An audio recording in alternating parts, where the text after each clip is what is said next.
ఇది ప్రత్యక్షంగా అందరూ. అయితే ఇక్కడ ఏమంటున్నాడు, మరి ఎన్నో అనుభవాలు కూడా అయినవి. బాబావారికి ధ్యానం ద్వారా ఆత్మ జ్ఞానం ప్రాప్తమై ఎన్నో అనుభవాలు అయినదే ఈ గ్రంథం.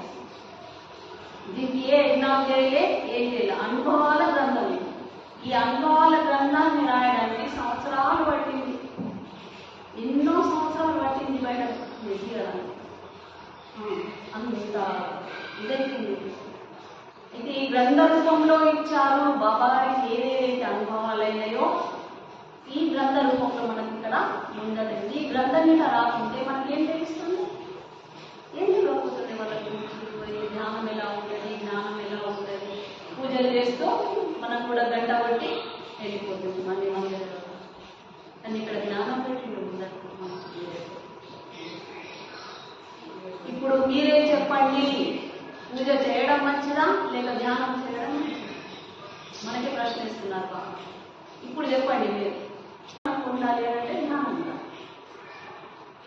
యోగి పురుషులు తమ స్వయం చిత్తంతో శరీరం నుండి బయటకు తీసుకురాగలిగే యోగ సిద్ధి ప్రాప్తించిన తర్వాత దివ్య ప్రకాశం ఇచ్చేది వారై తమ యోగ శక్తి ఇచ్చానుసారంగా ఇతరుల లక్షలాది జ్యోతులను వెలిగిస్తారు.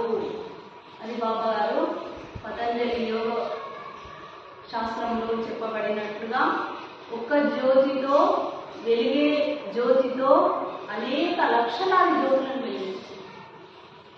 ఇప్పుడు ఈ జ్యోతి వెలిగించడం ఎందరైనా దీపాలు వెలిగించుకోవచ్చు, ఒక్కటి కాదు. అలాగే బాబా గారు ఆత్మను ప్రాప్తించుకున్నారంటే ఆత్మ జ్యోతి అయిపోయింది. నిరాకారం ఆత్మ నుండి వాళ్ళు ఇతరుల లోపల జ్యోతిని వెలిగించగలరు. మనది వెళ్ళకుండా ఉన్న ఆత్మను వాళ్ళు మనల్ని లక్షల ఆత్మలను వెలిగించేసి కాబట్టి మన స్వప్నంలోకి రాగలుగుతున్నాం, మనకు జ్ఞాన సిద్ధిని ఇస్తున్నాం. అప్పుడే మనం జ్ఞానంలో కూర్చుంటాం. లేకపోతే జ్ఞానం దొరకడం చాలా కష్టం. ఊరికనే బట్టి కూర్చుంటే దొరుకుతుంది జ్ఞాన సిద్ధి.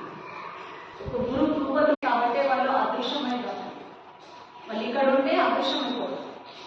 గణపతి చిన్నప్పుడు ఇంట్లో ఉన్నప్పుడు పిల్లలతో ఆడుతుంటే స్నేహితుతో అదృశ్యమైపోతుంది, అక్కడ కనిపిస్తుంది. అంటే వాళ్ళ అష్టసిద్ధులను సాధించుకున్నారు ధ్యానం ద్వారా. వాళ్ళ తల్లి యొక్క యోగ శక్తి ద్వారా వాళ్ళకు ఉంది. అందుకని ప్రతి ఒక్క ధ్యానంలో చాలా పవర్ అంటే మహిమ